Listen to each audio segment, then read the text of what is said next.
Y'all ready for this?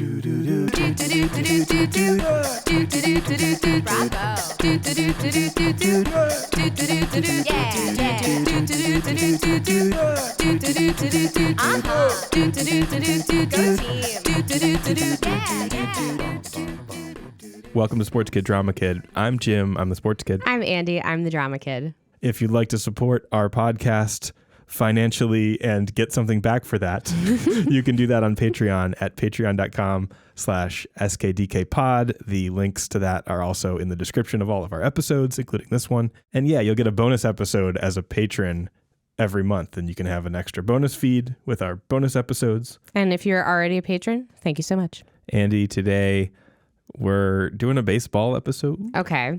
Because it's the baseball playoffs and the baseball World Series time. Yes. Which happens in every October.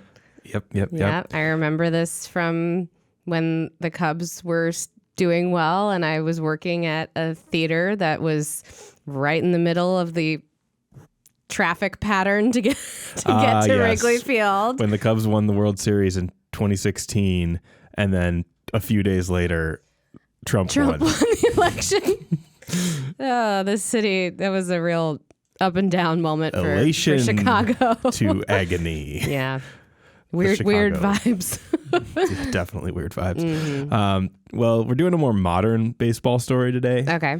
And that's not modern baseball, meaning the Philly pop punk band. Before I met people from Philly and before I met you, like most of what I knew about Philly was from like depressing lyrics from Philadelphia pop punk. I grew up in a suburb of Philly, so I can't really tell you if that's an accurate representation of the city, but it's definitely an accurate representation of my teenage years.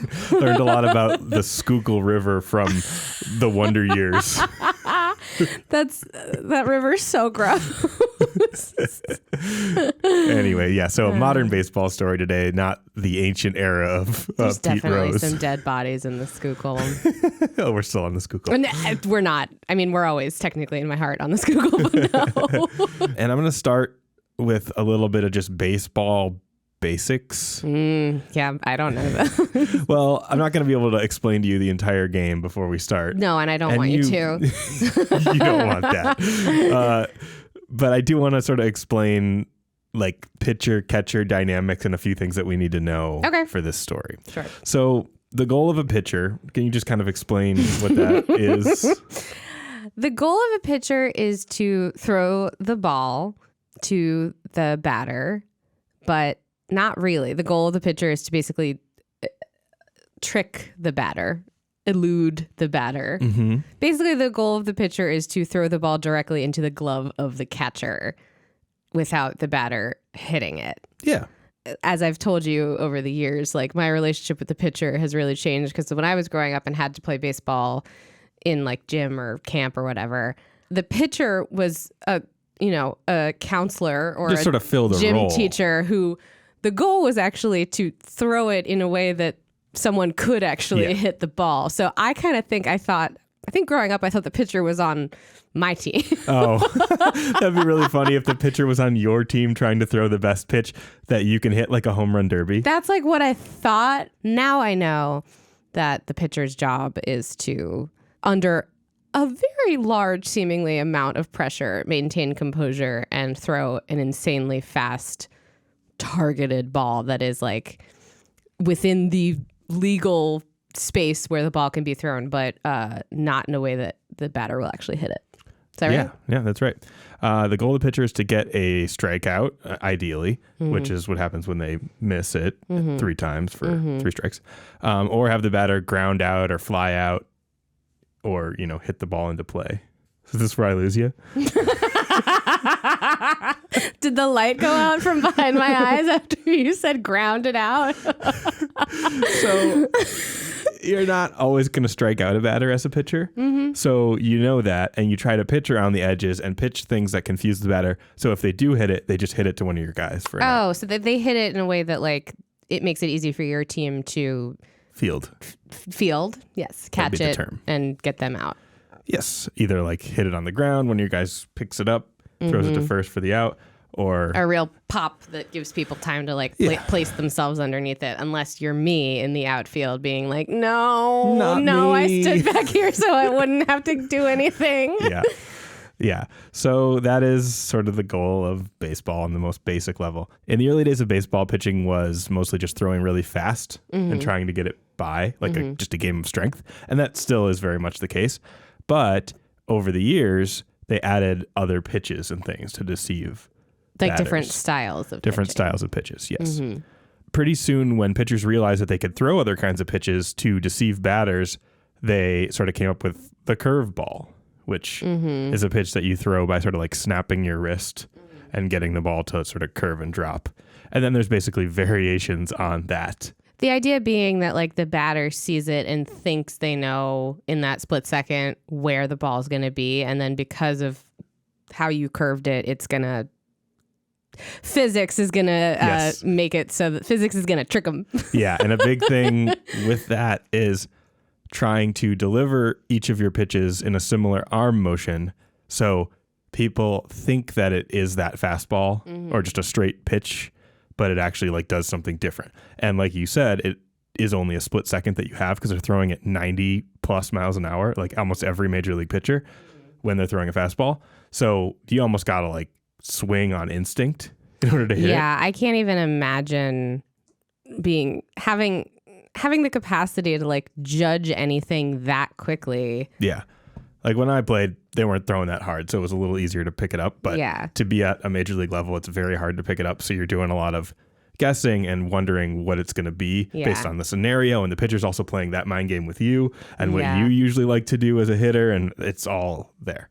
So yeah, it was mostly fastballs starting out. But then I found that the curveball started to get introduced, and sort of old school baseball people were like, what is this sorcery? Oh, no. There's a little part of the Wikipedia article that said Harvard president Charles Eliot was among those opposed to the curve, claiming it was dishonest and unworthy of Harvard students. Oh my God. For the pitcher, instead of delivering the ball in an honest, straightforward way, that the latter may exert his strength to the best advantage in knocking it, now uses every effort to deceive him by curving, I think that is the word, the ball. I tell you, it is time to call halt.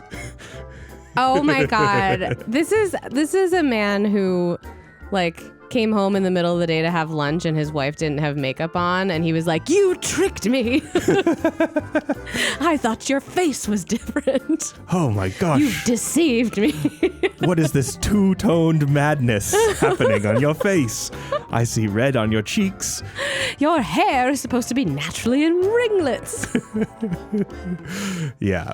That's a lot of early things we read on this podcast is like people being like, oh my God. It's old-timey men being like taken aback by something. It's old-timey men being like, hold on, are you telling me that my specific worldview isn't what's happening everywhere? Yes. So, now that we have deceptive pitches that are confusing people, we need a way for the pitcher and the catcher to decide what's going to come, because the catcher also has to react in a split second. So they need to know what their pitcher's about to throw in order to set up behind the plate and actually catch it. If the batter doesn't hit it and the catcher doesn't catch it, it's a live ball. So if there's someone on base, they can like run to second or run to third while you're going back and getting it. Okay. So you don't want to do that. Okay. So you do want the catcher to catch it. There's benefit to the catcher catching it, because then that's a strike if the batter swung the bat at it, or a ball. The point is you do want the catcher to catch it. Yeah. You want the catcher to catch it. So the pitcher and the catcher do need to be simpatico. On the same page. Yeah. So they developed initially a system for very simple like hand signaling. Mm-hmm. So you'll see the catcher sort of crouching down behind the plate, and then they like put their hand between their legs and signal to the pitcher. Yeah. Like 1, 2, 3, 4. Yeah, they like they do a little finger dance in front of their junk, basically. Yeah. Yes, a finger dance in front of the balls. I have a question. Is it always the pitcher's decision what they're going to pitch, or does the catcher have like input? Like, are they having like a whole conversation back and forth? Yeah, sometimes that's all kind of planned out ahead of time. They've talked about it, but it all does happen on the fly. a lot of times the catcher knows best and knows all of these situations and is the research guy, and therefore will be like, hey, this is what we should do here against this guy. Sometimes the pitchers want to kind of call their own game. And what'll happen is they'll put down a signal, and then the pitcher can go, and shake his head, and then he'll put down another one. Like that's like a classic dynamic in baseball. Interesting. The pitcher shaking off signs. Huh. And then finally nodding. See, I like that because that gives me the vibe of like, if like you and I are at a social event and like something weird happens and like you don't want to actually do anything obvious to like acknowledge it. And like, so I really like that when you're like your friend or your partner, you can just be like, yeah, like one means let's have a conversation about when we're leaving. 2 means we're leaving in 20 minutes. 3 means we're leaving right now. So yeah, I pulled up a little thing. There's a chart here that I'm looking at that sort of shows you the very most basic catcher signals that were kind of invented early on. Like when you're a kid or when I was playing baseball and stuff, this is what you would learn. There's more advanced systems in the pros, but it'd be like 1 is for fastball, and then 1-1 is like fastball outside. like you flash it twice. Yeah, 1-1 with fastball outside away from the batter. Okay. 1-2 fastball inside. There's a lot of memorizing in sports. Yeah. 2-3 curveball outside. Like, so you'd come up with a little system with your catcher based on those hand signals, and you know that. It's like the same with like play calling and like football. Like there's so much memorizing that you have to do. Dude, that actually brings up something because I actually had a problem with memorizing stuff on the spot. I've always kind of been that way. It takes me a little longer to get it. Yeah, I've heard you say that. A big thing in sports is like we would get a playbook essentially, and it would be like, all right, you guys got to know this. And that seems like a pretty simple thing because it's like sports, but it's pretty advanced. And then you get very confused. That would be challenging. Like I feel like a lot of the time when we were growing up, there was sort of this divide between like, I don't know, there was just this like stupid archetypal idea that like certain people who were really good at sports weren't necessarily like intelligent or like good at academics, which is like totally false for a variety of reasons because there's multiple different kinds of intelligences. And like learning like the inner workings of sports and how much information you had to absorb and like memorize and like execute. I'm surprised that there were people who were able to do both school and sports because I would have been fucked. I think that actually is a good point because I think I would probably have put my energy on school stuff and I wasn't spending time. Maybe some of the athletes who weren't necessarily the greatest students were spending more time actually internalizing that stuff. It's or they lot. Just naturally were better. It's a lot to ask of a young mind. Yeah. One other thing I wanted to show you, I pulled up a blog that does a really nice job of showing different pitch types. And I just wanted to kind of go through these and have you just read them. The 4-seam fastball goes at about 85 to 100 miles per hour. The fastest, straightest pitch. It's a fast, non-gay pitch because it says it's the straightest. Harvard approved. Yes. A 2-seam fastball. The 2-seam fastball, 80 to 90 miles per hour. Does it really matter when it's like a 5 mile per hour difference? When these hitters are like trying to time things out. I guess if you got hit with a car and like a 5 mile per hour difference would maybe then matter. Then it might not matter. I think you just made a point for what might not matter. When you're trying to hit a pitch coming at you versus a Volvo. If it's the difference between 0 miles per hour and 5. Yeah, but 55 and 50, you're dead. This is a terrible comp. All right, back to the pitches. Sorry.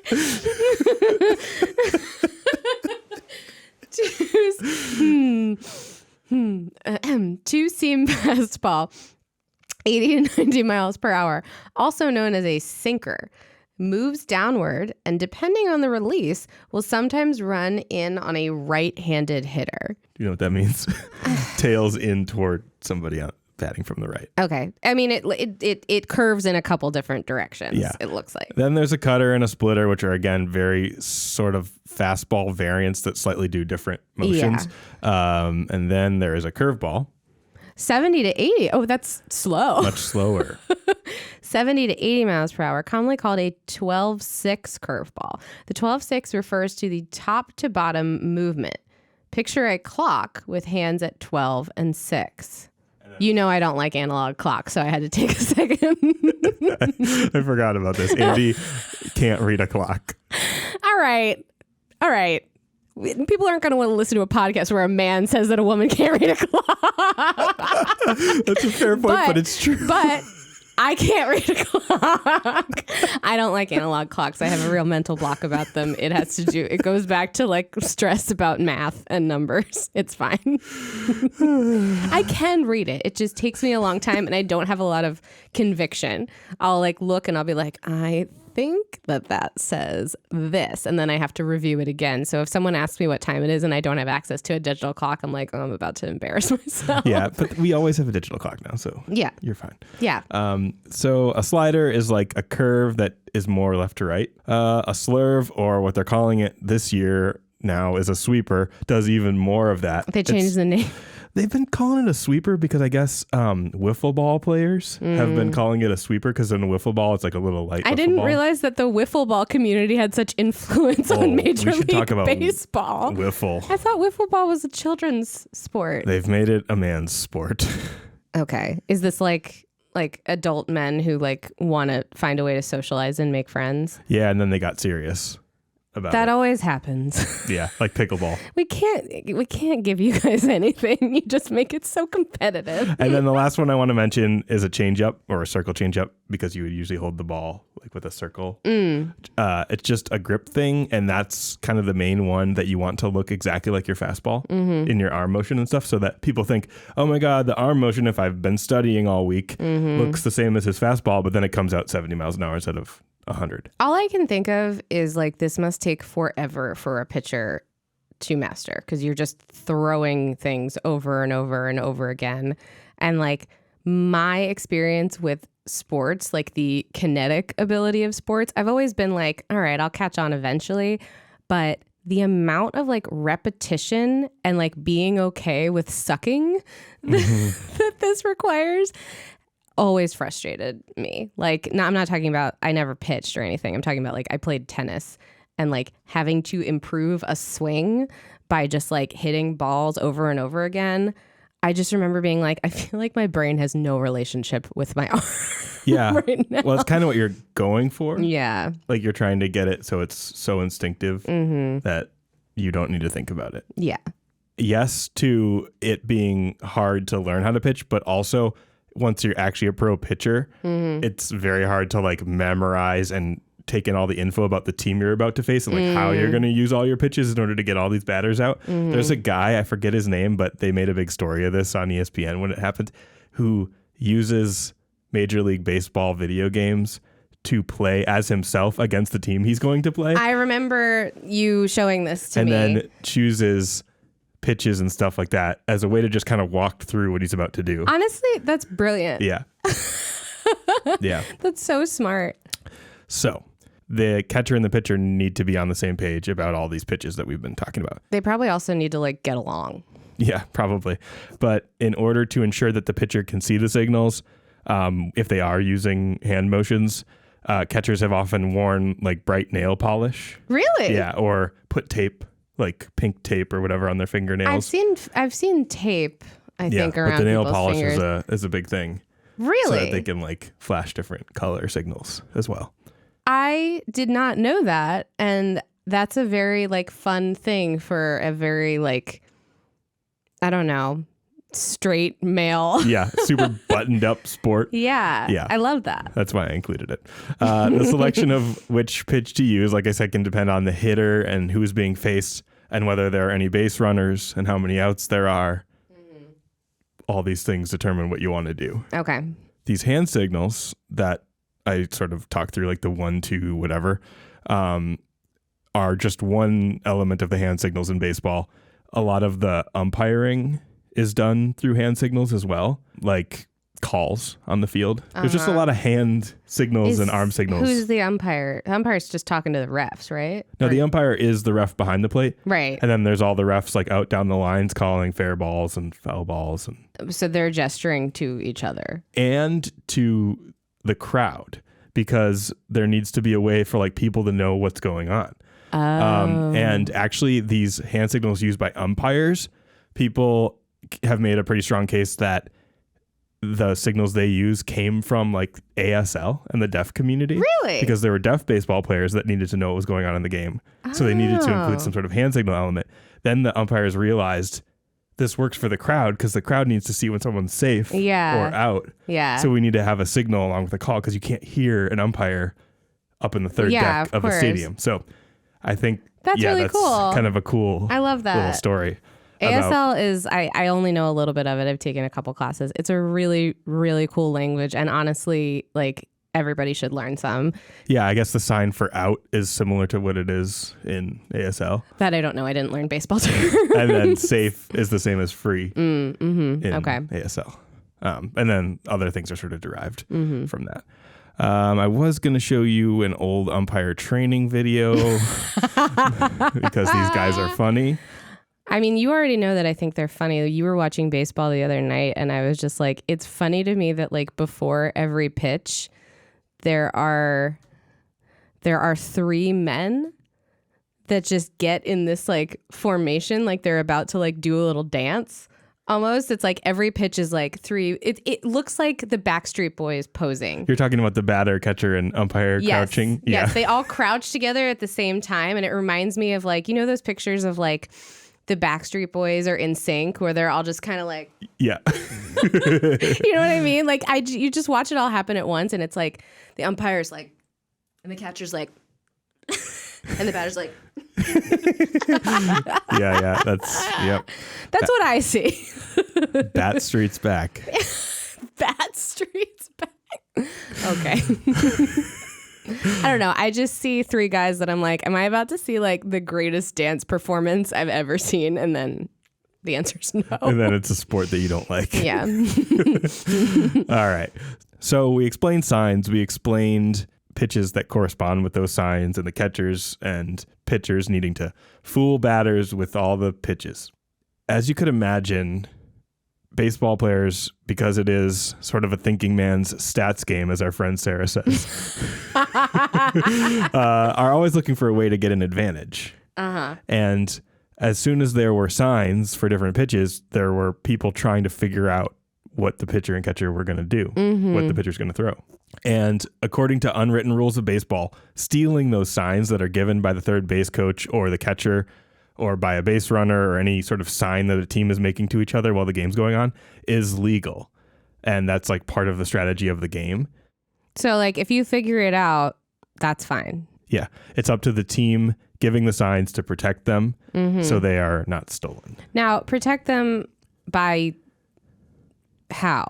Like having advanced codes and systems. That like change each game? Yeah, change or do something if you realize maybe someone's getting on to what we're doing. Do they like cover themselves or like cover their hands? Or There's a lot of that. So actually, whenever there's a meeting where like the pitching coach comes out or the catcher goes up, you'll often see all the players put their glove over their mouth. That's another way where they're like, well, there's going to be TV cameras and there's going to be someone just looking from the dugout. They're going to hear what we said. So like everything's being covered and trying to be coded in some way. That's kind of funny. In baseball. That's really funny. So there is this legal sign stealing, which is if you can pick up on it as the game's happening, then you can like tell your team. As the game's happening. Yeah. But like you could pick up on it in advance if you're watching like. Yes, you can look up stuff and watch old games and be like, I think they do this, and there's probably tons of that going on within like coaching staffs. But yeah, in compliance with the sort of unwritten rules since the beginning of hand signals, teams have tried to gain an edge by decoding the signs of the other team. This took the form of outright code breaking and looking for ways in which the pitcher is tipping their pitches, meaning something the pitcher is physically doing is telling batters what he's going to do. Like a poker tell. Yeah. This is why it's so important to have a similar throwing motion for all your pitches, because they could maybe tell that your arm always goes like this when you throw a curveball. And then that's like one way of stealing signs. So like pitchers are really actors. Pitchers are doing a lot of acting. It's interesting because like a lot of the time they just look completely stoic. I think that's probably because they're trying to hide all signs. Yeah. I actually haven't really thought about it until we have it in the context of this conversation. Yeah. The reason why a lot of pitchers are probably very stoic is because they're trying not to tell anything. Let anything. Yeah. Yeah. So I do think it would be funny to go in the extreme opposite direction though and just be like real weird, because it's like you can't follow it either. So like you're just up there and you're just like, There are some pitchers that do wind-ups and things for their pitches that are wacky for that reason. Oh, really? Not like that wacky, but like things meant to throw the batter off it before the ball comes in. Like, why is he doing that? Why is the guy doing the worm on the mound? So the biggest way that sort of natural sign stealing takes place with like the hand signals from catcher to pitcher is when there's a runner on second base and they will look and then relay it to the batter. Like, hey. Oh, because they're in a good position to... So that's the classic sort of sign stealing thing, like within the game. Yeah, so if you're like on second, you kind of have a direct view, like mound to catcher. Oh. So that's kind of the like, oh, we'll get a guy over to second and then try to steal signs. So like everybody on the team has to be doing this. You can't just be like, I got on second, now I'm just going to like chill until someone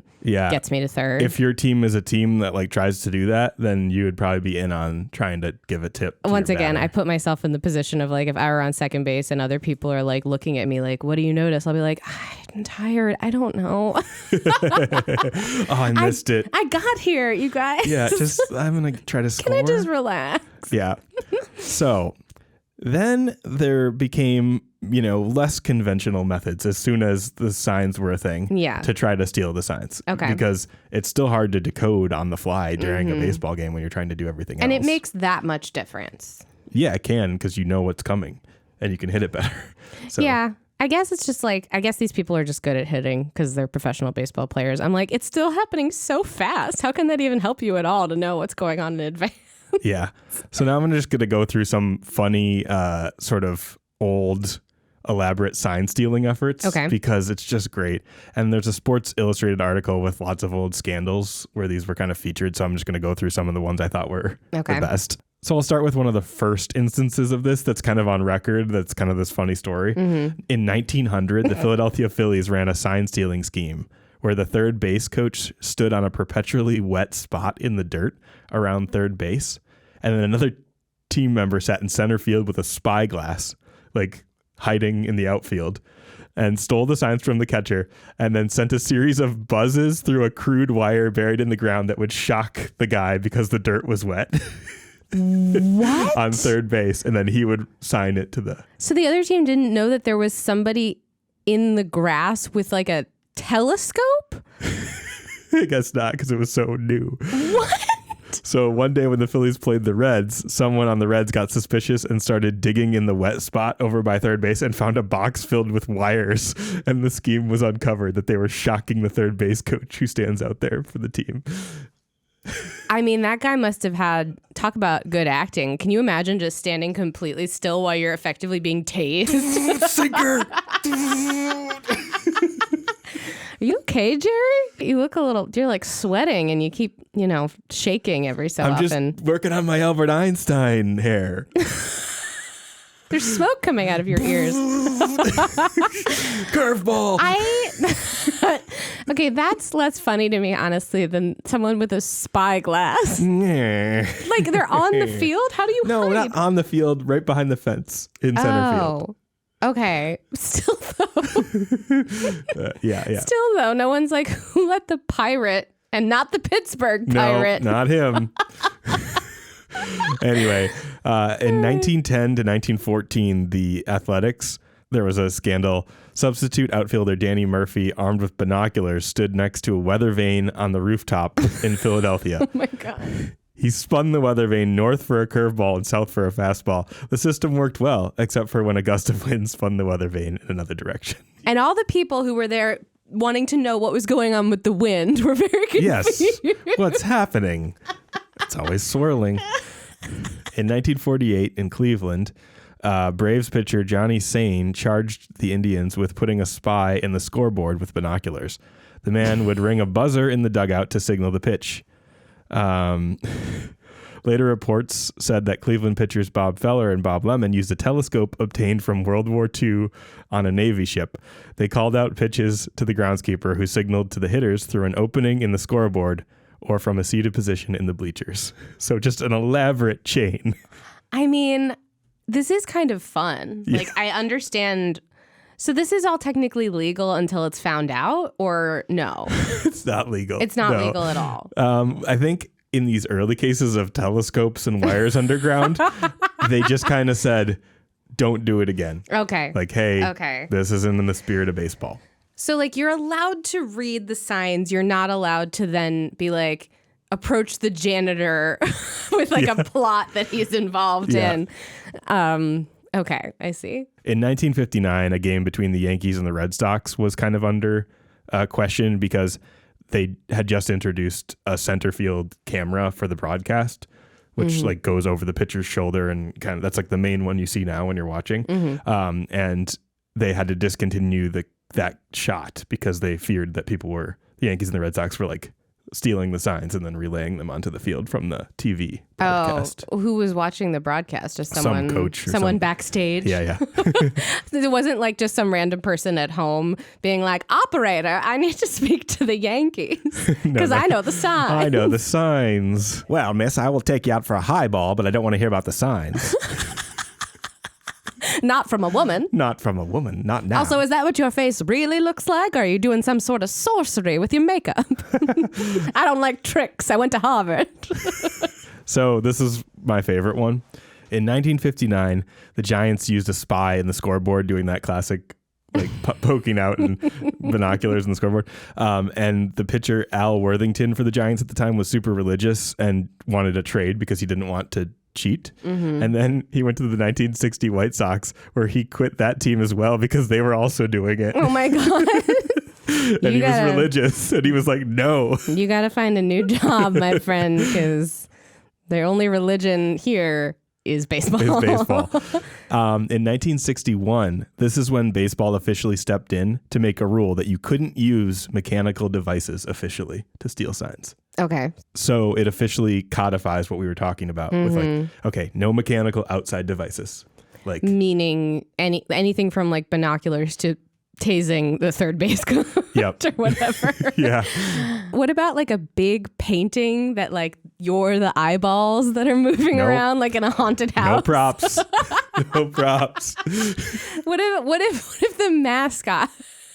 Well, in 1973, in Milwaukee, Rangers manager Whitey Herzog accused Bernie Brewer, the Milwaukee mascot, of partaking in a sign-stealing scheme from his chalet in the outfield. His big slide. According to Herzog, a man next to Bernie Brewer stole the signs with binoculars. Bernie, dressed in a Bavarian garb, would signal a breaking pitch to the batter by clapping furiously with his white gloves. He took off the gloves when the Rangers batted. Herzog complained to umpire Tom Haller, who chased away the man with binoculars and told Bernie Brewer to keep his gloves off. Honestly, more than anything, I'm impressed with people who are reading the signs, but I'm also impressed with people who are reading what's going on after the people have read the signs. Like, who is paying that much attention to Bernie and is like, why doesn't he have his gloves on? Well, everyone's super paranoid because this has been going on. Like, I read all these examples. There's 100 more. Why? How could you be having any fun? You know what I mean? I mean, I guess that's part of the fun. Yeah. But like, if I had known this, maybe I would like baseball more. If the whole idea is to be like, what's going on here? Like, what's like reading the vibes? Mm-hmm. I like to read the vibes. Oh, there's a lot of vibe reading in baseball. I like reading the vibes. Now we're going to go to more current times and talk about a couple sign stealing efforts that are more of our era. The hammer has been brought down. Nothing mechanical can be used. Starting in 1961. Okay. So in 2014, along with the addition of video review for like, you know, plays on the field like they do in the NFL or NBA or whatever, the MLB allowed all teams to install cameras and a live feed in their dugout and clubhouse so they could watch back the replay and decide if they wanted to challenge the Where call. is the clubhouse? The clubhouse is usually connected to the dugout like in the back. Okay. So it's backstage from the dugout. Yeah. And it's usually like real fancy. Oh, cool. Clubhouses are like a hangout place, locker rooms, like especially this day and age with all the money in sports, they're like elaborate, cool things. But yeah, there's now a live video feed starting in 2014 because they got to be able to see that and be like, oh, do we want to call to be challenged or not, and that kind of thing. So they gave everyone access. When you're doing a show, you need that backstage feed so you know what's going on stage. So in 2017, the New York Yankees filed a complaint with the MLB commissioner's office, again, on the Red Sox that they had footage of Boston Red Sox staffers looking at a Apple Watch and then signaling to players that way, some sort of Apple Watch scheme. And I'll play a little clip from the Today Show about that. Our favorite news source, the Today Show. New cast. For nearly a century, the rivalry between the Boston Red Sox and New York Yankees has been legendary. But now, the feud is entering the digital age, with the Yankees accusing the Sox of using an Apple Watch to help steal and relay their catcher's hand signals. According to the New York Times, the plot came to light after a 3-game series last month. The Yankees filing a complaint with the league, providing video evidence they claim shows a Red Sox staff member looking at his Apple Watch in the dugout, then giving the catcher signals to players, possibly allowing them to know what pitch was coming. The Red Sox, according to the report, admitted their trainers learned the signals from video replay personnel and gave that information to some of their players. Teams have stolen signs for decades in baseball. It's an age-old thing. What's different here is that the Red Sox were using an electronic device to do it. What is against the rules is using anything other than your eyes to steal signs. Late Tuesday, Yankees manager Joe Girardi spoke out. Electronics makes things easier, more accessible, and more dangerous. Every team's always trying to get an advantage. The Red Sox are cooperating with the investigation, but Boston's president of baseball operations defended sign stealing in general. Do I think sign stealing is wrong? No, I don't. I guess it depends how you do it. And now, the team is firing back, accusing the Yankees of using cameras from their television network to steal signs during games. There was a counterclaim that you guys use a camera. Yeah. Anything to that? No chance. The back and forth, just the latest in a long-time feud, from Boston's controversial sale of Babe Ruth to New York in 1920 to multiple on-field brawls. But the accusations of cheating are again putting a negative spotlight back on a New England sports team after the Patriots' 2015 Deflategate scandal and quarterback Tom Brady's 4-game suspension. That old I feel chestnut. like I've always played within the rules. I would never do anything to break the rules. Wow, I didn't even know that was in there. We got to the Brady callback. Full circle. To me, those balls are perfect. What's your reaction to that? Just kind of hearing about a modern sign stealing. I mean, maybe he was looking at his Apple Watch to see his step count, and then he was telling everybody his step count. He was like, I closed all my rings. Good luck out there. Okay, so what would be a legal way of doing this then? Like, not involving technologies. Like, the idea is that during the game, somebody figures out the signs, and then how are you legally able to then spread that information around so that it's useful? In the dugout, hand signals. So you can speak to each other in the dugout.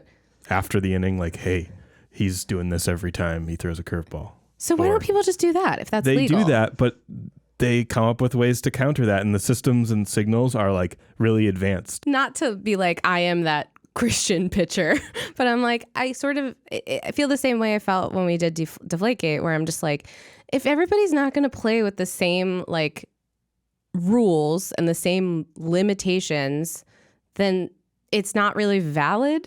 Yeah. Kind of. I think that if you can figure out ways to do it on the field, like you're just literally picking it up because the guy's being really obvious. Like I literally like throw my hands in the air every time I throw a curveball, or my signs are very obvious. And I do they're the only full Macarena dance when I throw a screwball. Exactly. If you can't pick that up, I'm sorry. Yeah. So like you can figure stuff out on the field and sort of figure it out throughout the game. Like, oh, it looks like 2 + 3 or whatever is this. Yeah. And we've kind of figured that out. I get like if everyone's doing it, you also feel like you have to do it because you're like, well, how are we going to be competitive if we're going to be like the only honest baseball team?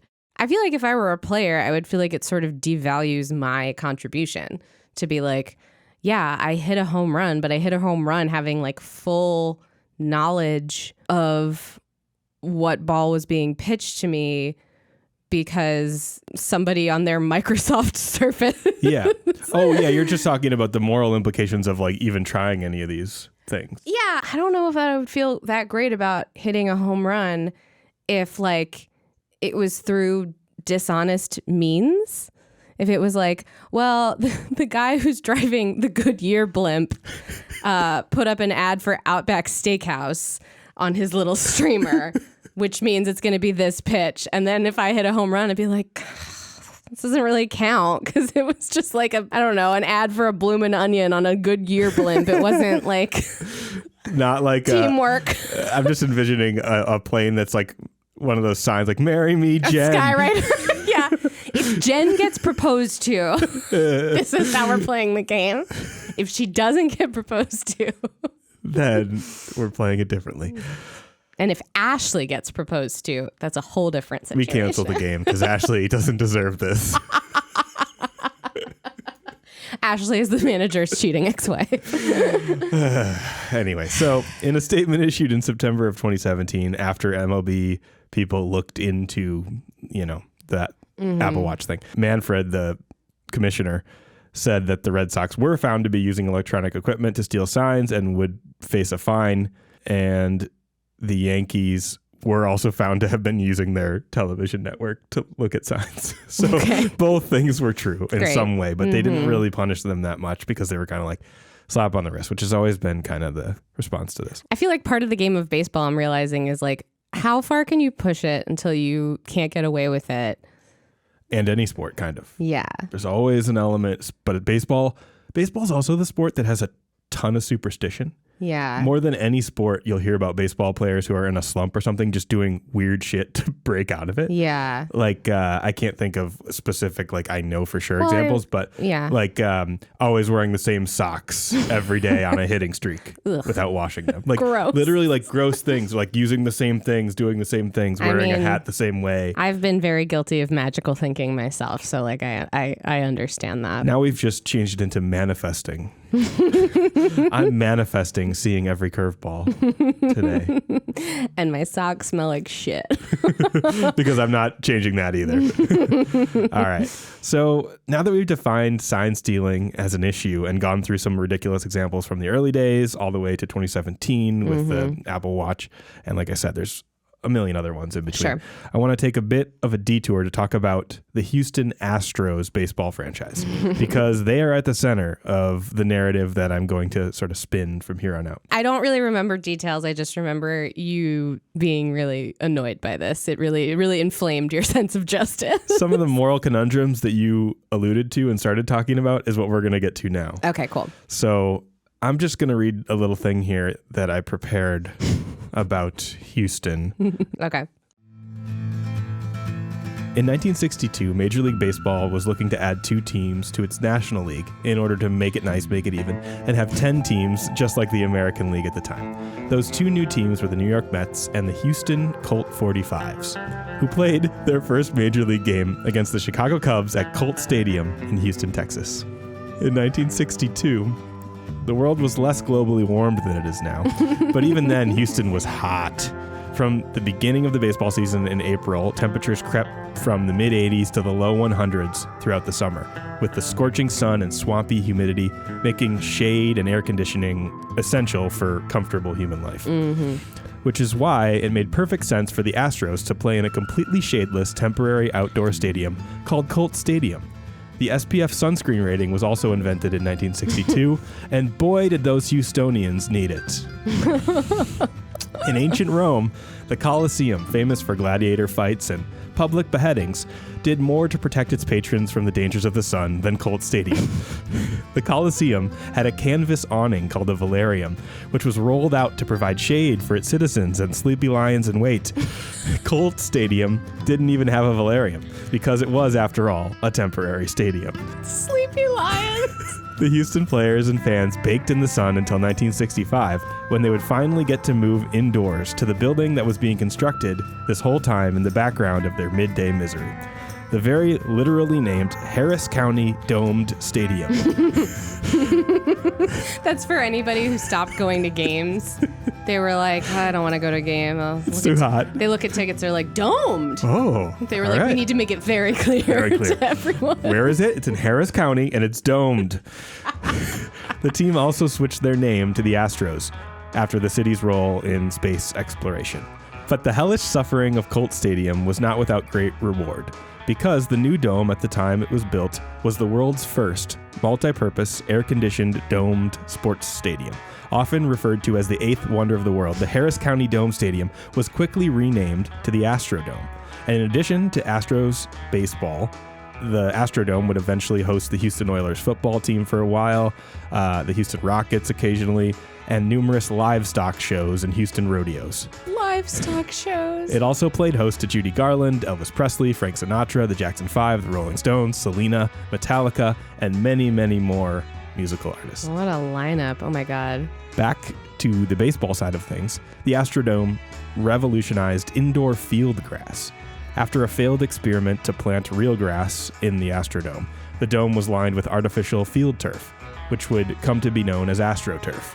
To this day, the shorthand term for any kind of field turf is AstroTurf. That's where that comes from? Yep. No way.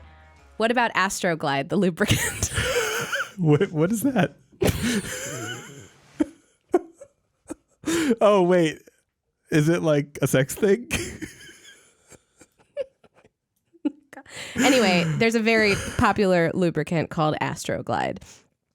And since AstroTurf, I'm just curious. I'm just asking questions. Well, the dome and its green carpet on top of concrete was remodeled and had a long run as the primary Houston sports venue. It would eventually become obsolete in 1999, and a brand new retractable roof baseball stadium was constructed in downtown Houston for the Astros to play in starting in the year 2000. And I'm going to end this little essay with a news clip because very early into the life of this beautiful new stadium, it had to be renamed for reasons that I think speak for themselves. It is a marriage of technology and tradition, a state-of-the-art stadium bringing open-air baseball back to Houston. From roof to roof, this ultimate playground for the boys of summer prepares to welcome Astros and fans to Enron Field, our new downtown diamond.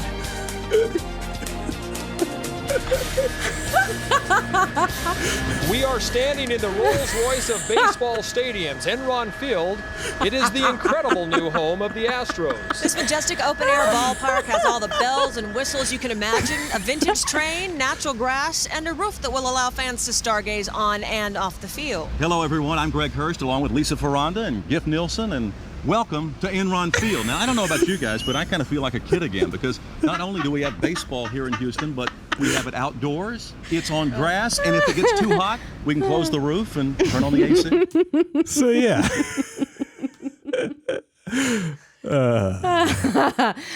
For those of you that don't know, Enron executives use fraudulent accounting practices to inflate the company's revenues and hide debt in its subsidiaries.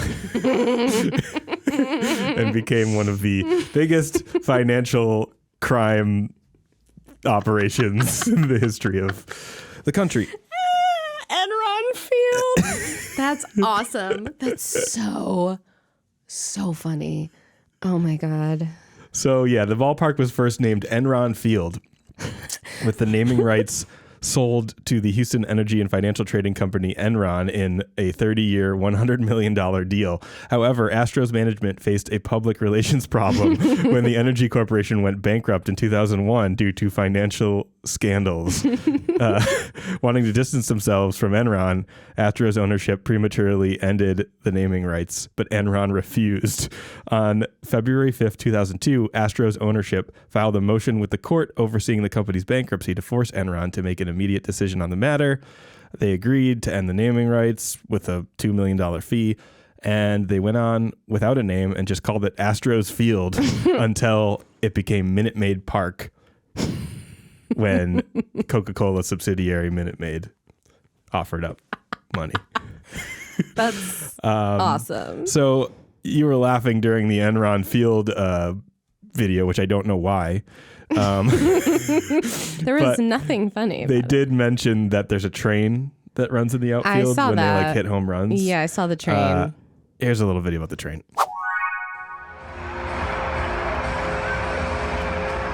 Sorry, did I say video about the train? I meant a video of the train. It's just a train. Right now it's a video of almost nothing. There's a train very slowly making its way over the left field wall on a track. Why is it taking so long? Like, what's happening in the baseball game right now? Maybe someone just hit a home run and then it's slowly going across. This is what happens when someone hits a home run. Maybe they go faster. Boring. I don't know. I don't watch enough Astros baseball to know how fast the train goes at Minute Maid Park. That is the most old man thing ever. Like, when they hit a home run, a very slow train, woo. At least Bernie at Miller Park goes down the slide. Oh, yes, he does. I like that. Yeah. As long as he's not cheating from up there. Yeah. So the Astros are in this new ballpark with a train. They got a fresh new name. It's actually beautiful because they can open the roof up and then they can close it, pump the AC when they want to. And it's just like a nice new place. Orange juice for everybody. Going on with the Astros. In 2005, the Astros made the World Series and lost to our hometown Chicago White Sox, which was the last time the Sox won a World Series. A trend here with our Chicago teams. I was like, I know it wasn't the Cubs. So throughout the rest of the 2000s, the Astros weren't great. I remember them being bad in baseball video games around this time. That was kind of my touch point. Oh, also, I wanted to mention that in the early 2000s when they were good and they kind of made that World Series run, they had 3 players named Lance Berkman, Jeff Bagwell, and Craig Biggio, the Killer Bees. And these were kind of their trio of good hitters. Okay. Did they sing in 3-part harmony? And do, do, do, do, do, do. There's only 2 of us. We can't do it. The Astros weren't great after the Killer Bees. They kind of were on a downslide, one of the worst teams in baseball. And they got new ownership in 2011. A businessman named Jim Crane bought the Astros, who were in last place at the time. He hired a guy named Jeff Lunhow, a Wall Street data sort of guy, and he focused on sabermetrics and turned the team into a powerhouse using sort of like data analytics. This Jeff Lunhow guy is the GM, so he's like the guy making personnel decisions. Is Sabermetrics the name of like a company or so something? Sabermetrics, I actually wrote it down, is Society for American Baseball Research. It's just like a data company. Oh, okay. So Sabermetrics is this whole idea of like using data in order to suss out how players are going to do. Okay. Which players to get for low money that like may have potential that no one else is seeing. Yeah. The movie Moneyball came out in 2011, sort of re-highlighting the Oakland A's who did this, which was like, okay, we're going to take the sports analytics stuff that baseball's already known for to the extreme with like new data algorithms and Wall Street style like planning to be like, this is when this hitter should be hitting and when this who this pitcher should be facing and all those types of data to make the best choices for like a baseball team. It makes sense. I find it boring, but it makes sense. Yeah. So this new Astros front office, they fired almost everybody on the business side of baseball to cut costs and sort of just wipe the slate clean. And they're finally winning. So in 2015, they won the AL wildcard game. In 2016, they missed the playoffs. And then 2017 was this new analytics-driven Astros team's big coming out party. They won over 100 games during that regular season for the second time only in franchise history, the first time since the Killer Bees did it in 1998. They made the playoffs, and they were favorites to win the American League and go to the World Series. On the other side of the league, the Dodgers had an even better regular season and were favorites in the National League. Okay. And some key players on this 2017 World Series Astros team were Jose Altuve, the second baseman, George Springer, an outfielder, Alex Bregman, the shortstop. The coaches for that team were head coach A.J. Hinch and bench coach Alex Cora. Those are 2 names to remember. And then, like I said, the GM for this whole operation is Jeff Lunhow, the data guy. Okay. So 2017 happens, and the Astros win that World Series. The first World Series for the Astros ever in Houston since the days of baking in the sun as the Colt 45s. Traded over here because of the Sanchez success. Here's a ground ball right side, could do it. The Houston Astros are world champions for the first time in franchise history.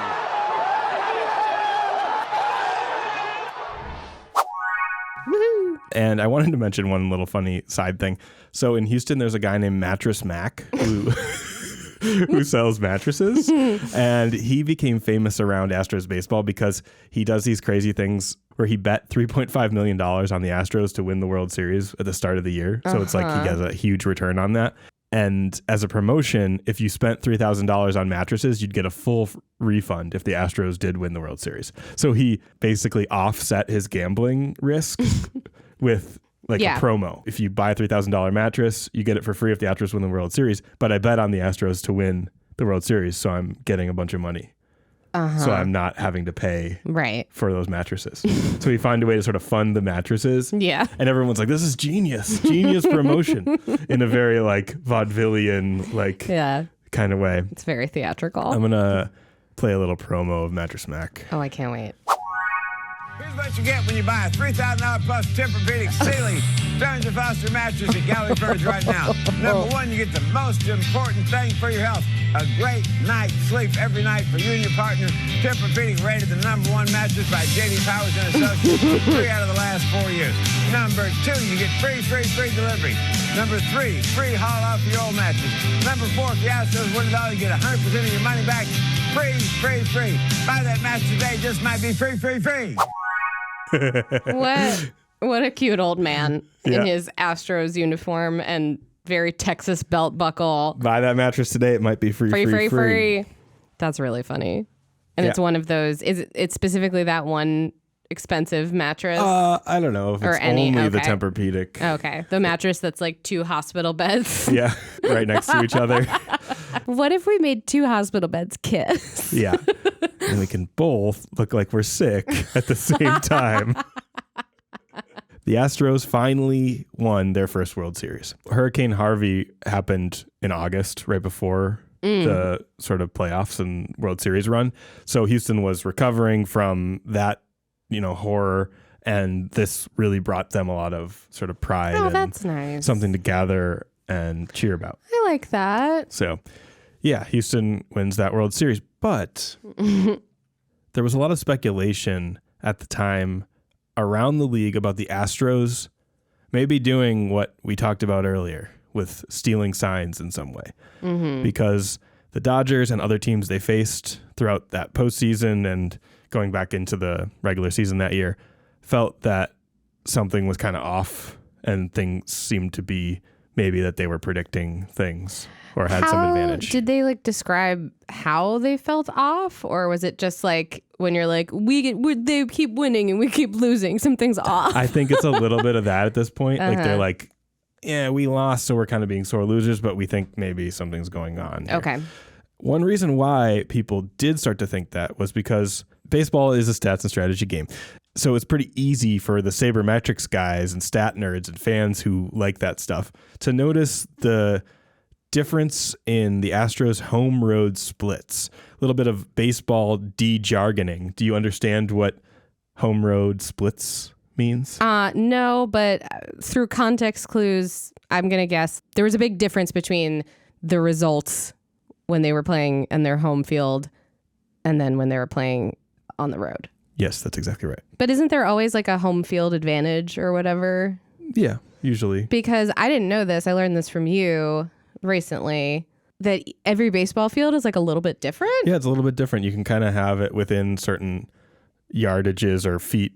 Yeah. But it all is a little different. It's like every baseball stadium is a different putt course. Yeah. And some of them have a clown that you have to shoot the ball in, and some of them have a windmill. Yeah.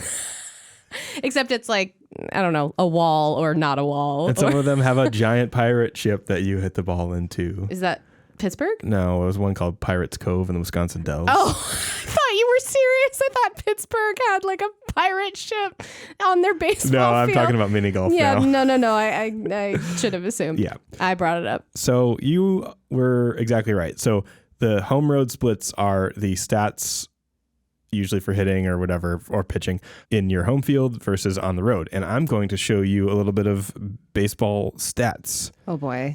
That I think even someone who doesn't know about baseball will be able to get what's going on here. I took AP statistics in high school. Yeah, so you're good. So here's just a little thing. These are tweets that someone made, and then they sort of consolidated them into an article on 12 Up. So Jose Altuve and Carlos Correa. Right here it says, Jose Altuve during the postseason. Home, 472 batting average. That's the first stat. Away, 143. That's a percentage out of 1,000 that you hit the ball, sort of. It's pretty different. Yeah, 472 is amazing. 143 is terrible. 1 home run away, 6 home runs, and 12 runs batted in at home. Carlos Correa, 371 at home, 211 away. The home runs and RBIs, 10 RBIs at home, 4 away. What that means, like you hit the ball and scored somebody. Run batted in. Yeah. Alex Bregman, home, 273, 154. McCann, 300, home, away, 37. Ooh. So it doesn't take like a genius to see that everyone's hitting better at home. Like you said, there's home field advantage. Your fans are there and all that, but this is huge. I was about to say, like, I'm assuming other teams' metrics don't have that steep of a difference. No, like maybe one player here and there is just really having a bad stretch at home or away. Yeah. But the whole team sort of are averaged, and seeing that with every batter, having that sizable of a difference is reason to kind of be like, we don't see that anywhere. It's funny in a game where everybody is so focused on data, you think you can't get away with something that like is very evident in data. Yeah.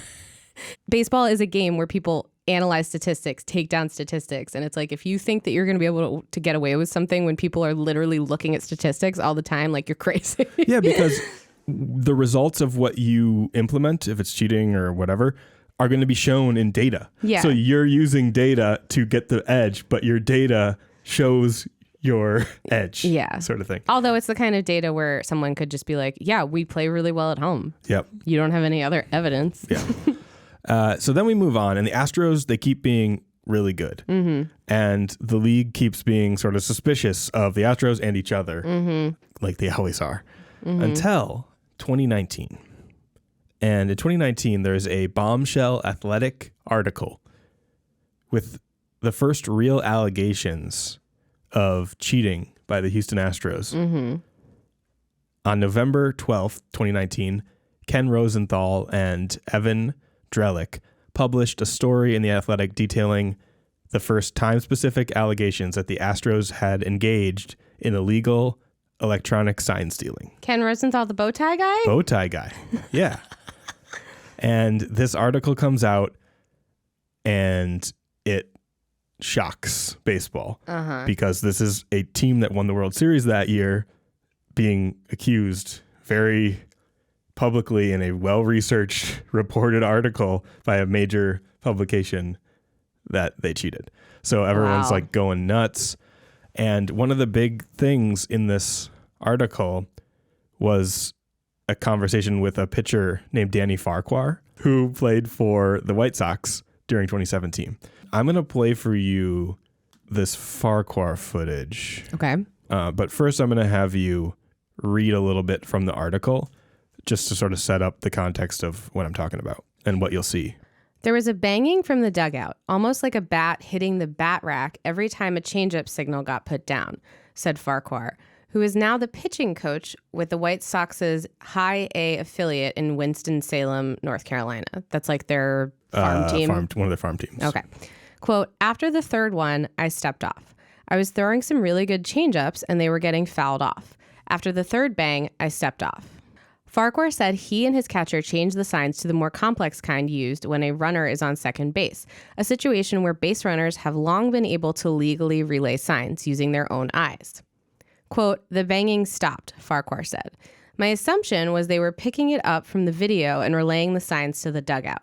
That was my theory on the whole thing. It made me very upset. I was so angry, so mad that the media didn't come to me after. And I'm going to play for you now a video with a little segment of Farquhar pitching. Okay. And what you're going to listen for here when I play this Farquhar footage is banging happening before pitches.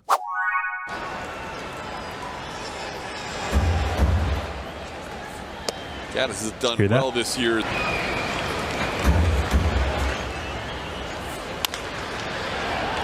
On the ground.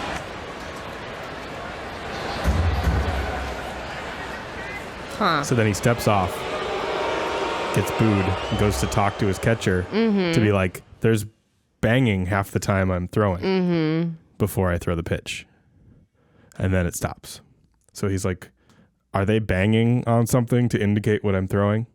That's what he's thinking. Interesting. So the thing I just read said, so they decided, they're like, let's do the more complicated signals. And these are the ones that like usually they will pull out if someone is on second base because they can look. So they're just going to put down a 1 for fastball because that'd be so easy. Right.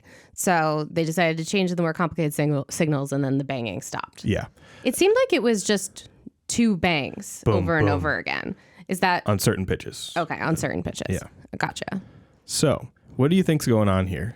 I mean, it's clearly they're like signaling something, but what's confusing about it, first of all, is that it's pretty obvious to hear. So you have to wonder, like, are they really doing that like in plain sight, or is like a fan just getting excited and like hitting something? Yeah. Is there just like a child who got into like a cupboard with pots and pans in it somewhere? That's what it sounds like. You have to be focused on listening for it, obviously, which like a pitcher would be more in tune with that than any random person who's just watching a baseball game. Yeah, that's interesting. But what also confuses me is like, can you really get that much information from like a banging sound that just happens? It's the same sound. Like it didn't seem like it was like, if it were like Morse code, obviously you'd be like, oh, but it's just 2 thumps. Yeah. Well, all will be revealed. So, going on into this article, Mike Fiers, a former pitcher for the Astros, was the one to spill the scheme to the Athletic. He was the guy mainly featured in that article. Wait a minute. Did he play during this season? He did. My He was God. on the Astros. At the start of the 2017 season, one of the Astros players would act as a runner and would relay the signs to teammates in the dugout and eventually to the batter, according to the investigation. Early in that championship season, the bench coach, Alex Cora, would call the video review room to get the signs. On some occasions, the signs were relayed via text messages to the dugout or a smartwatch on the staff, like was just happened with the Yankees Red Sox.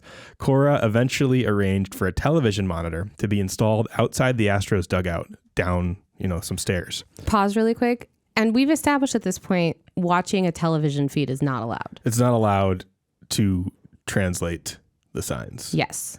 There are feeds around for like watching a replay, but you can't do that. No, it's a mechanical device. But I feel like if people are watching it and they pick up a sign from the feed, are they allowed to do any? They're not. Okay. No, because it's using a mechanical device to steal signs. But it's also like if your eyes are literally watching a screen that's there for other reasons and you pick up a sign, you're then supposed to not do anything about it? Yeah. So you could maybe do something about it later and like know stuff for the future, but not during the game. Okay. And in this case, Cora like set up a special monitor right behind the dugout for this purpose.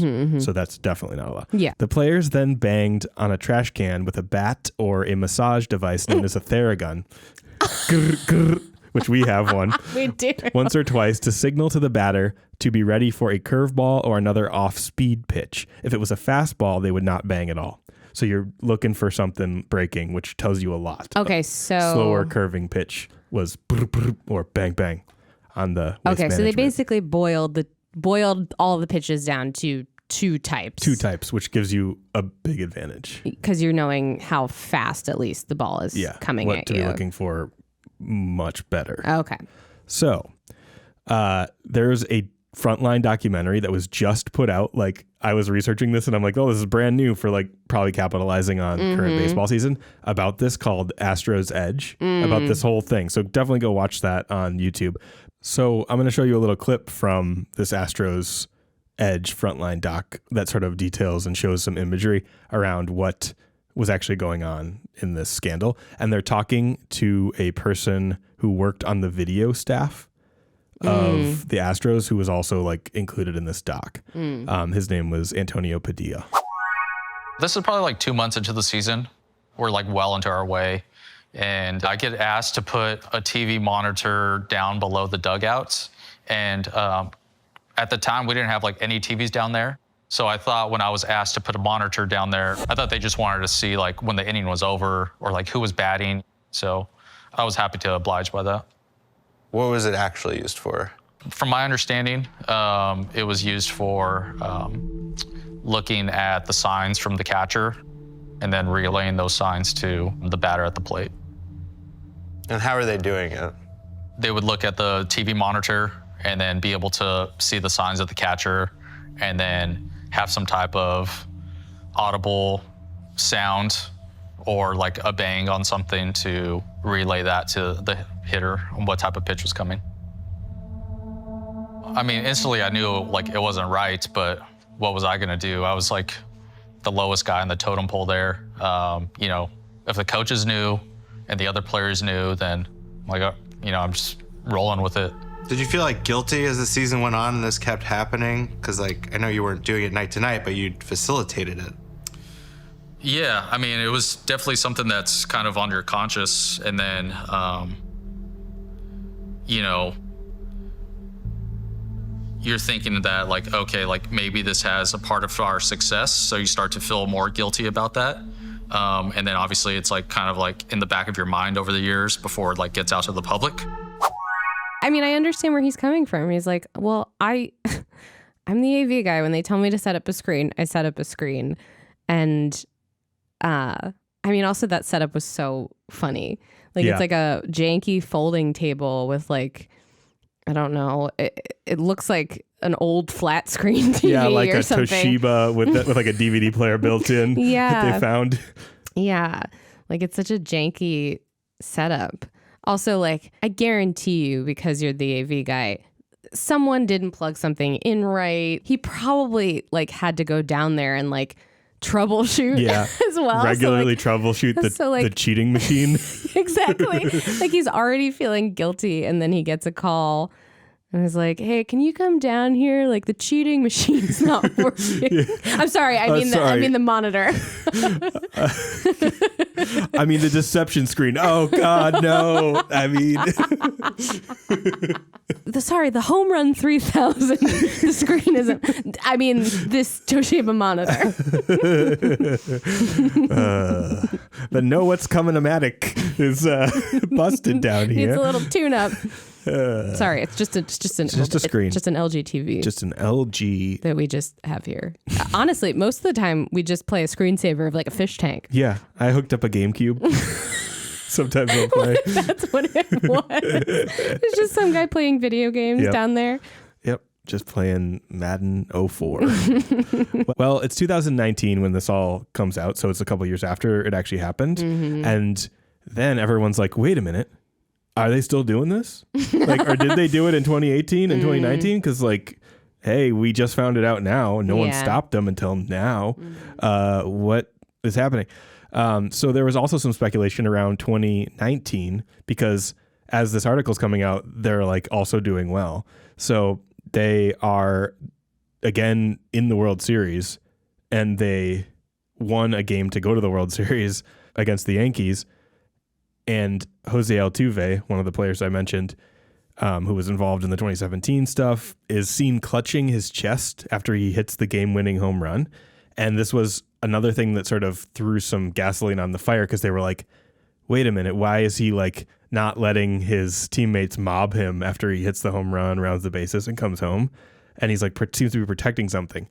And the theory was that maybe Altuve is like wearing a buzzer or something, some mechanical device. Like they got smart, instead of banging, they're like actually signaling to the players on the field. All the way back to 1900, someone's just getting lightly tased. I'm going to show you this because it is sort of like a conspiracy theory video of this whole scandal, and you can kind of see what I'm seeing.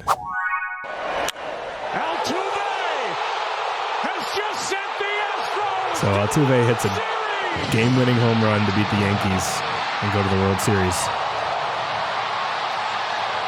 Comes home, holds his shirt together, clasping it.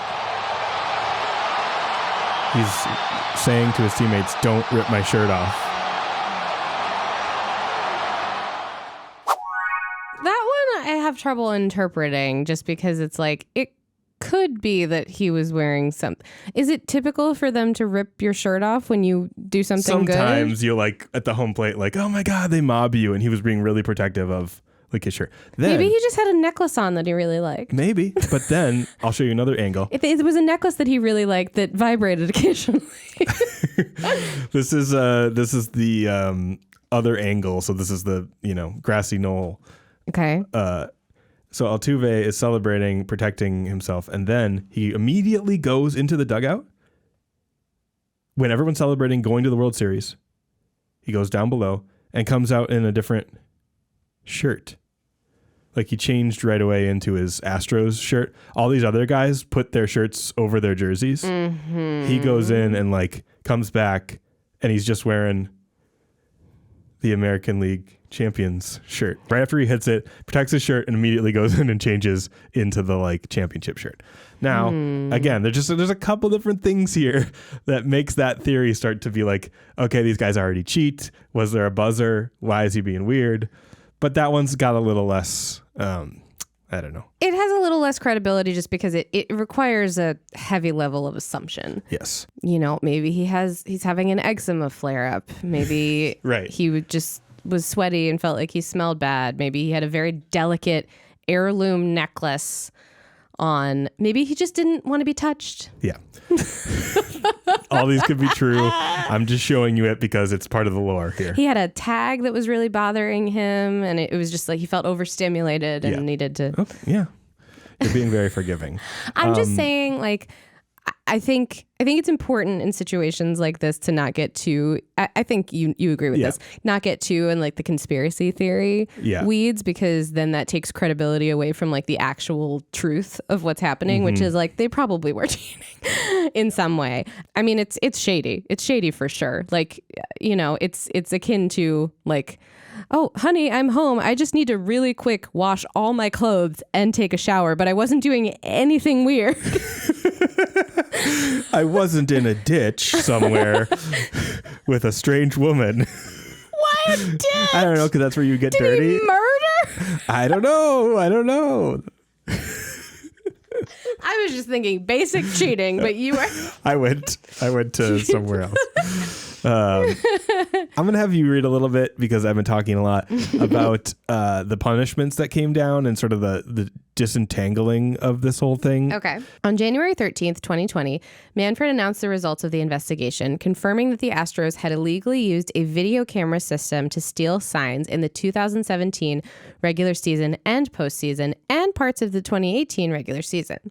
The report detailed that 2 months into the 2017 season, Astros bench coach Alex Cora and a group of players, which included Beltran, worked to create a system to steal signs. One or more players would watch the live feed on a monitor behind the dugout and decode the signs. The players initially experimented with clapping, whistling, and yelling. Hey. But determined banging on a trash can with a bat was most effective. 1 or 2 bangs corresponded to a breaking ball, and no banging indicated a fastball.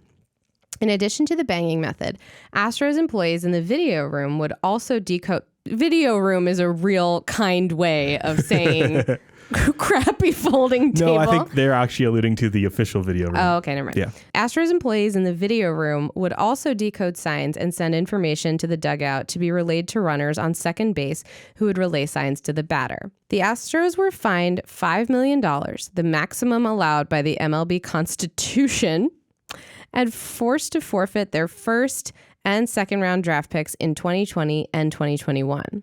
In addition, Lunhow and Hinch were each suspended for the entire 2020 season, including the playoffs. So Manfred gave the players immunity so that they would talk to him, so he could get people like Mike Fiers and people to come forward. So no players involved got accused. That's really smart. Seems to happen in a lot of these. We just did Bountygate. Mm-hmm. They did a similar thing where eventually the players were recused because it's a coaching scheme. Yeah, But I mean, the players all did it. It's if that's the only way you're going to get definitive proof. Yeah. Then it's smart. The other thing too, if you are an employee of a company and you're doing a job and the people in charge of you are telling you to do something that you know is dishonest, you are either making a decision that you're going to like come forward and effectively end your career. And also, if this is like a widespread thing that everyone does some level of like sign stealing in baseball, who else is going to hire you? You know, or you can just go along with it because you're like, everybody else seems cool with it. We're winning. Yeah.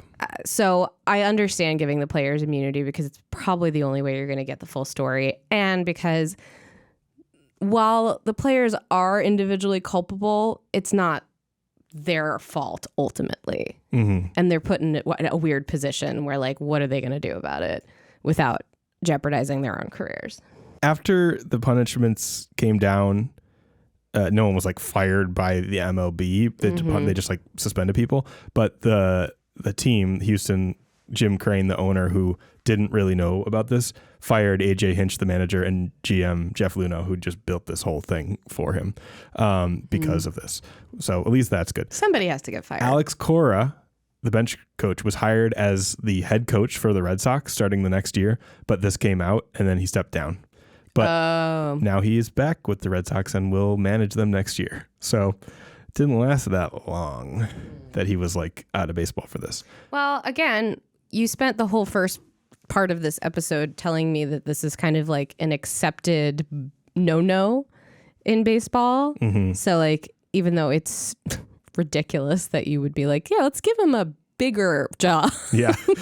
Carlos Beltran, the player for the Astros, who was like a veteran on that 2017 championship, was about to be the manager of the Mets, but was fired as this news broke as well. So some jobs were taken away at the time.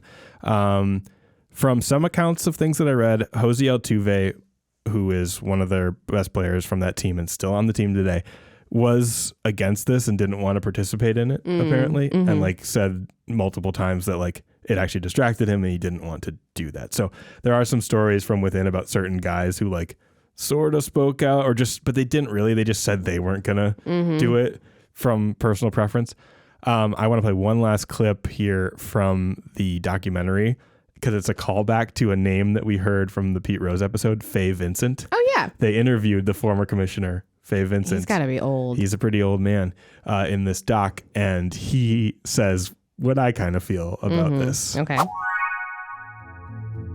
Baseball in Manfred decided it was better to have it be a minor event than a major event. In other words, to have it a major event, you were going to have to teach players that one of the problems of cheating is you can get caught.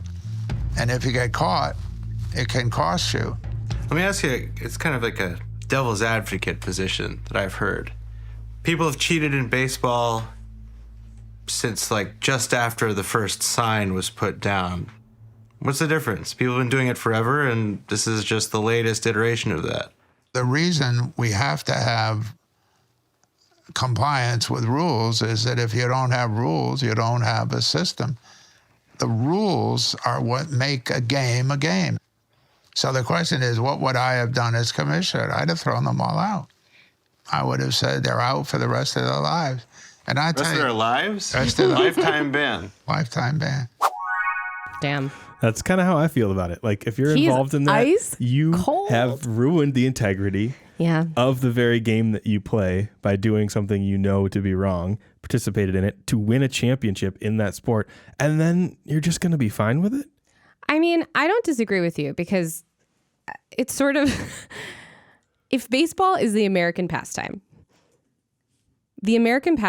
being a sport where like cheating and being dishonest gets you at most like a slap on the wrist, and then like a few people really have to take the hit, but it's mainly overall just a slap on the wrist, doesn't send a great message to, I don't know, the rest of the country about like systems being in place and rules being broken, and it's, I would say that it's pretty obvious in America that the rules don't apply to everybody. Yeah, I would say that it's pretty fitting that the first name of their stadium was Enron Field. And then that same franchise pulled off the biggest cheating scandal in baseball history as well. I think an overarching theme of this podcast is every story you've told me has an element of, it's usually a man who thinks that what they're doing even though it's dishonest, is justified because they have a high opinion of themselves and their skills and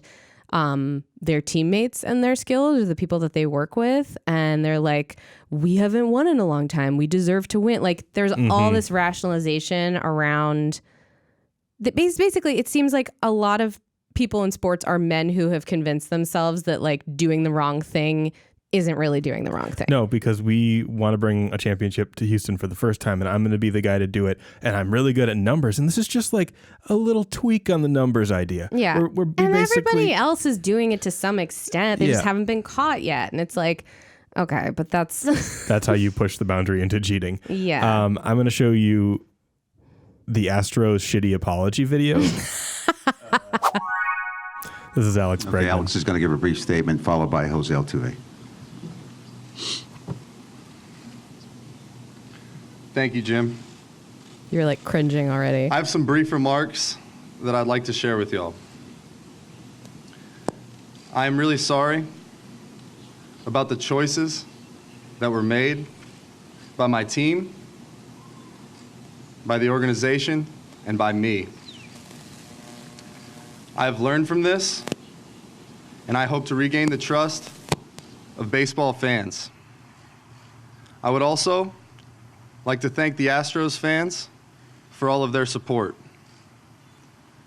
We as a team are totally focused on moving forward to the 2020 season. Thank you.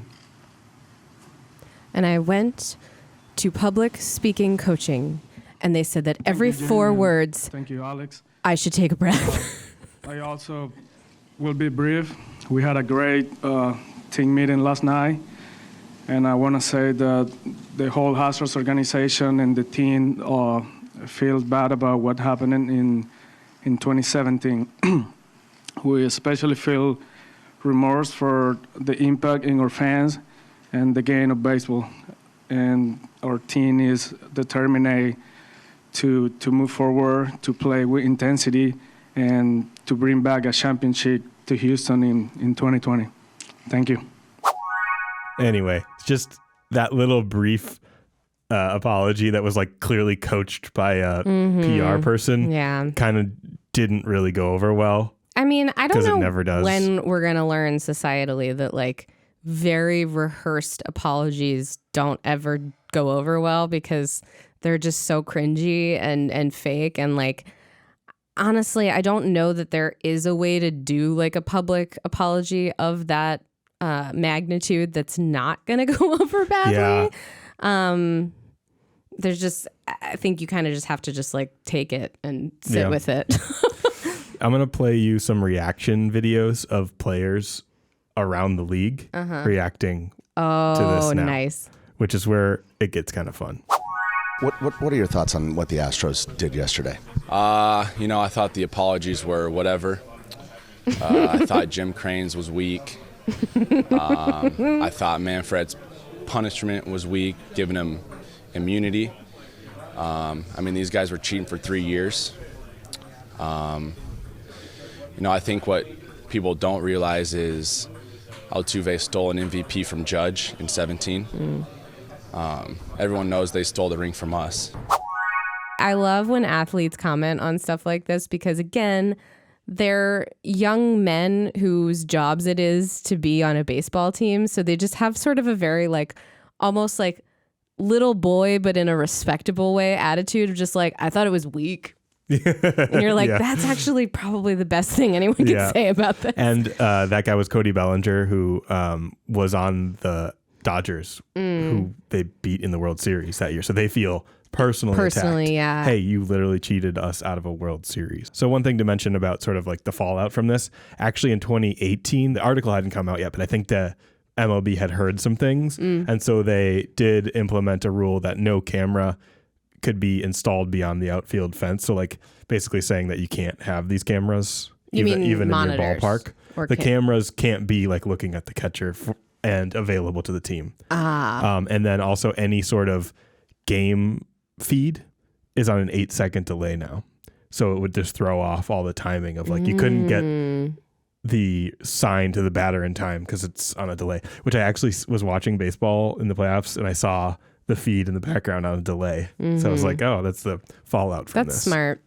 So some things got put in place and then this article came out and sure enough, they were needed. Another thing that started in 2022 to further prevent this, and this is now the standard that they're using now to prevent this, is a system called PitchCom. And PitchCom is, I'll show you, a little electronic device.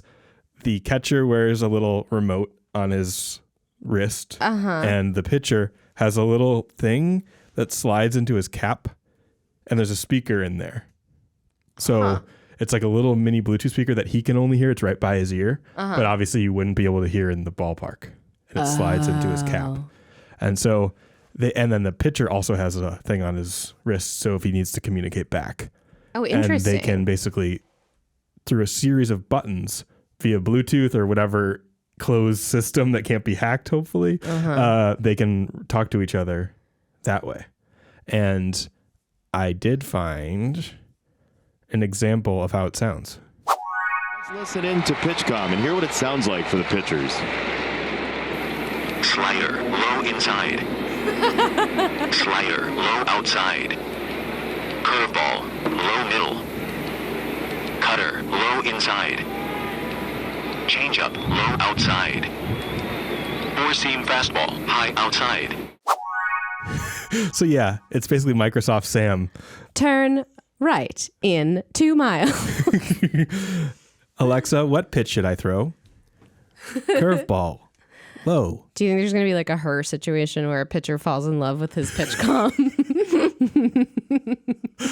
Oh, God. No, it's not sexy enough. It's just a little black box. Yeah. God, you have to learn a whole new thing too, and you have to wear a thing on your arm. There are some older pitchers that are like, I don't know how to work a cell phone, much less They're this not thing. that I know, I'm old. just kidding. I mean, do you have to use that? No, you don't. Oh, you but don't. a lot of people do now. Here's another funny tweet. Now that you know what a PitchCom is, that I thought you could read the headline to, and look at the image. Austin Voth is struggling to hear PitchCom and is now basically using his cap like a phone to try and hear it better. And he has it like up to his ear. That's funny. Like this.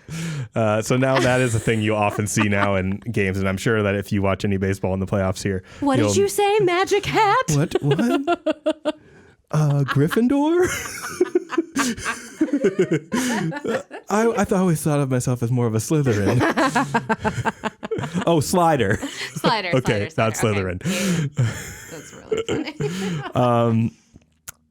Yeah. So, where are they now? And sort of an end to this. The Astros weren't really punished, and the people on the team, a lot of them still are in baseball and moved to other teams. Did they? I forget. Did they take away their World Series? No. What? Yeah, no. They're world champions. Yeah, that's one of the biggest atrocities in sports history. I mean, the OCD in me, like if you see it in a record book, that it wouldn't have, like 2017 wouldn't have one or have a star next to it. Like it would definitely break up the flow of a list, but that's the only reason why they really should have taken that away. I agree with Faye Vincent. Faye Vincent, ice cold old man. Yeah. Also, they did him no favors by showing several pictures of him as a younger man and then immediately cutting right to his face. I literally was like, oh God. Age. It's like you put on one of those filters on TikTok. I have to mention that the Astros did face some punishment. Okay. Because a known punishment in baseball, when a hitter does something that offends another teammate or anyone does, and they have to come up to the plate, this is also an unwritten rule. The pitcher will throw at them and hit them with a 95-mile-an-hour fastball intentionally if they did something that pissed. And that's allowed. Not technically, you can get tossed for it, but technically you can go, I just missed a little inside. Because hitting a batter is a walk. When you take a ball, you get to go to first if it hits you. If you're the batter and the ball hits you, You get to go to first. You get to go to first A base. walk right away. It's like 4 balls. no matter where it hits you. Yeah. Okay. As long as it's not like part of the bat. Uh-huh. So what people did after the Astros cheated were throw at the Astros. So now I'm going to show you a news story about the Astros getting hit in spring training the next year after this all So happened. they were willing to let someone walk to first base just to hit them with a ball. So there's all this news about this huge cheating scandal, which you know about. Then even before the preseason, you had several pitchers saying Astros players should be prepared to pay in the batter's box. Well, now you've got players being hit by pitches, and some are asking if this is the retaliation. Oh, breaking ball. Yeah, that's an off-speed pitch that got away. Catch that left shoulder blade. It's obviously going to cause a stir. That pitch marking the 7th time an Astros player had been hit by a pitch in 5 spring training games. This following a league investigation that found the Astros used an outfield camera to steal catcher signs in 2017 to gain an upper hand in the batter's box. Before spring training even began, Astros manager Dusty Baker asking the league to be on the lookout for possible retaliation from opposing pitchers. I'm depending on the league to try to put a stop to, this seemingly, premeditated retaliation. I'm just hoping that the league puts a stop to it before somebody gets hurt. ESPN reporting that MLB Commissioner Rob Manfred warned managers around the league against any forms of vigilante justice. And while Cardinals players have been hit by pitches more during the preseason, the Astros reception at spring training has been less than warm. But the Astros maintain they will not let the outside noise affect their play. Wait, what did the Cardinals do? Do people just hate them? I guess they just got hit a lot. They just lean over too much on the plate.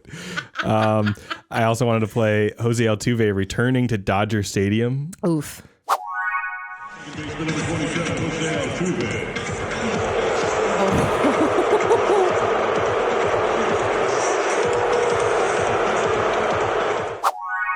That is a boo for the ages. That really, really, really is. And then there was a guy named Joe Kelly who I don't think was even on the Dodgers when that happened, but then he later joined the Dodgers, and he's already kind of a fiery pitcher. Mm-hmm. And he really hated what happened. And so when he was on the Dodgers, there was kind of a whole thing with him throwing at people. All right, this is a video from John Boy Media, who's like a YouTube guy. For those of you that don't know the context behind this, the Astros beat the Dodgers in the World Series while they were cheating, so Joe Kelly's on the mound, Bregman's at the plate. It's a 3-run game, and Joe Kelly cannot find the zone. He falls behind 2-0. He's going to fall behind 3-0 here, and now you can kind of see his wheels spinning where he's like, all right, 3 runs. I only need 2 outs. I'm probably just hit this dude. He goes to first. We'll get the double play, or I'll get 2 outs. Okay, yeah, I'll just throw at this dude. Behind his head, 96 miles per hour. Bregman hits the deck. He's scared as hell. He's like, oh my God, I wish I knew that one was coming. Just shit myself over here. Meanwhile, Joe Kelly's just turning to his infield, like, all right, turn 2, while he's yawning. Bregman's like, hey, guys, cardboard cutouts, you guys seeing this? So uncomfortable to watch grown men fight with each other like this. I was about to ask you why there was nobody in the seats, and then he said cardboard cutouts. I was like, oh, it must have been COVID. Yeah, it was the COVID year. So that's actually another thing. Baseball comes back after this article, and it's the COVID year. So fans aren't really in the crowd. So you heard those booings. That was after like the full COVID year in the next year. They kind of, I think, got off the hook a little bit because of the COVID year. Yeah. Because they didn't have to go face them immediately after that came out. The fans weren't there to they were just screaming at their own personal televisions. Another way that they got off the hook for this a little bit. I want to comment really quickly on hitting players with the balls. It is funny and I understand it, but I don't know that endangering anyone's safety is a good. I know you're a real safety. I don't know. I'm just like, don't hurt people. Yeah. It is funny though. Although in that case with Chris Kelly, it kind of just seemed like he was having a bad day pitching and threw a little tantrum. Yeah. Well, yeah, I get it. You don't want to do that. That could really hurt people. But it felt like the only thing they could do to I get it. Show that. And that is part of baseball. Again, it's not a great thing, but it happens. I get it. So in conclusion, the Astros went on to win the World Series again in 2022. They did. With several members of that team still on the team. Altuve, Bregman, Verlander, among others. Mm-hmm. I'm not going to give much to this argument because I don't like it, but a lot of people in Houston that somehow managed to still be fans of this team, which I do not understand if they completely cheated and sort of tarnished the reputation of the team and the entire sport, and then to still be a fan of that team blows my mind a bit. If you must be a fan of the Astros, they would make the case that, like, one, cheating of this kind has always kind of happened, even though they knew what they were doing. Two, their team is still good after. Like, they're still winning now, and they're still a great team. So, like, in retrospect, we were just good. We've just always been good. I think I said some version of this earlier. Even with the information about what pitch is coming, you still have to be good at baseball. Execute it. You know what I mean? Like, it's still coming at you at, between 70 and like 100 miles an hour. And yeah, you still have to be good at the sport. So, like, I don't know that's not a fair argument because, like, everybody, theoretically, everybody who's on a good baseball team has people who are good at the sport. They had extra knowledge that they cheated to obtain. Yes, exactly. So, yeah, that's the story of the Astros cheating. I don't feel good about it. How do you feel about it? Honestly, I have complicated feelings about it. I think, like, sports in general is so interesting to me. It's so important to people and so highly revered, and people are willing to make excuses for, like, just abysmally bad behavior. Yeah, so I think the way I feel about it is, like, they probably should have been punished more than they have been. And now I kind of, like, want to know, like, the juicy details of what's going on with the other teams. Yeah. I felt this way about Deflategate too, where I was just like, this got sort of swept under the rug after being fixated on for a while in a way that makes me think low-grade cheating is happening in, like, pretty much every sport. It must be. Yeah. Right? Whether it's, like, cheating in terms of, like, taking some sort of drugs to help your body that, like, you can get under the steroid system, or getting a little edge with electronical equipment. Like, we don't live in, like, a morally sound society. No. Like, it does feel like this is probably still happening, and you just wonder which, like, good team this year. The other thing that I just think is interesting is, like, I think baseball needs, like, a full retool. I know that they're doing a lot of stuff, like, to make the games, like, shorter, which thank God, because they are just agonizingly long otherwise. But, like, I don't know, it's just such like an old-timey sport. Like, these rules are so weird where it's like, don't do anything electronic with the signs, and you can have these kinds of cameras but not these kinds of cameras. It's the lengths that you have to go to be like, this is legal and this is not legal, and you can use this thing but not this, like, and now you've got, like, a Siri in the in the cap of the, I don't know. It just seems like a lot of, like, workarounds for something that probably is a bigger fix. Yeah. I don't know. It just strikes me as weird. Yeah. Well, at the risk of droning on for longer than a pre-pitch clock baseball game, we'll wrap things up here. Thank you so much for watching and listening. If you'd like to support the show, you can do that on Patreon at patreon.com/SKDKpod, where we have bonus episodes coming out once a month. Bonus episodes that sometimes will be full-length episodes like this, and sometimes will be us trying other fun stuff. Yeah. You can also give us a review on Spotify or on Apple Podcasts, or I guess any of the other platforms that you might be using. Stars or some nice words, whatever you want. Yeah. So we will see you next time. Look out for cheating when you're watching baseball this postseason. Bye.